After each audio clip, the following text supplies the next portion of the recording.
Je pense que le scrutin se passera dans la paix. Les Sénégalais ont toujours voté dans la paix, dans la tranquillité.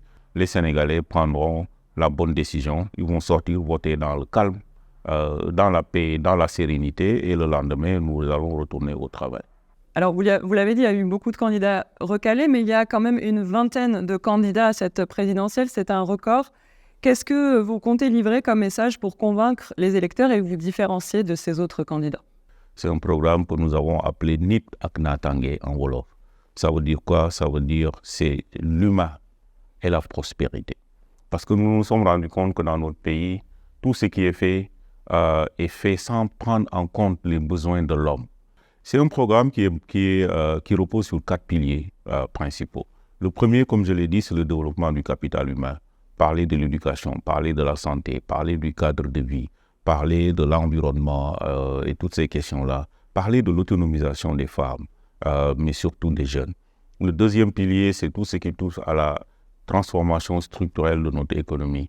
Nous voulons bâtir une économie compétitive, une économie durable, mais une économie inclusive. Et ça, c'est extrêmement important. Il faut que nous arrivions à revoir nos systèmes de production, notre agriculture. Ce pays ne se développera pas si nous ne renforçons pas, si nous ne boostons pas notre productivité, si les matières premières ne sont pas transformées. Donc, c'est pour ça qu'à ce niveau, au niveau de notre pilier sur l'économie, nous avons une approche holistique pour régler les problèmes. Regardez le secteur primaire, booster la production. Quand je dis secteur primaire, c'est l'élevage, c'est la pêche et c'est l'agriculture. La diversification de notre agriculture, la mécanisation et la modernisation de notre agriculture, mais la maîtrise de l'eau. Et qui parle de ça, parle aussi de la pêche. Les pêcheurs aujourd'hui sont tous désemparés face à la situation actuelle parce qu'il n'y a plus de poissons dans notre mer, dans l'eau.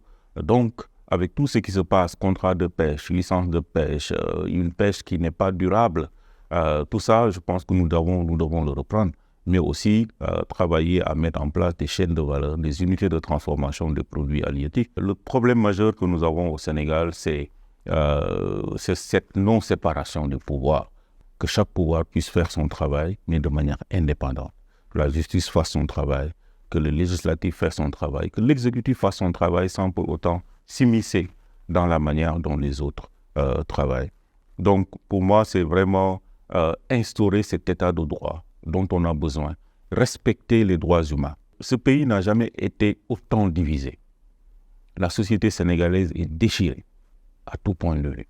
Donc, celui qui va être élu président de la République du Sénégal doit être celui qui va réconcilier pour une fois les Sénégalais, qui va porter le Sénégal à un autre niveau, mais surtout souder la cohésion sociale entre les Sénégalais et renforcer le contrat social qui doit exister entre le citoyen et les institutions.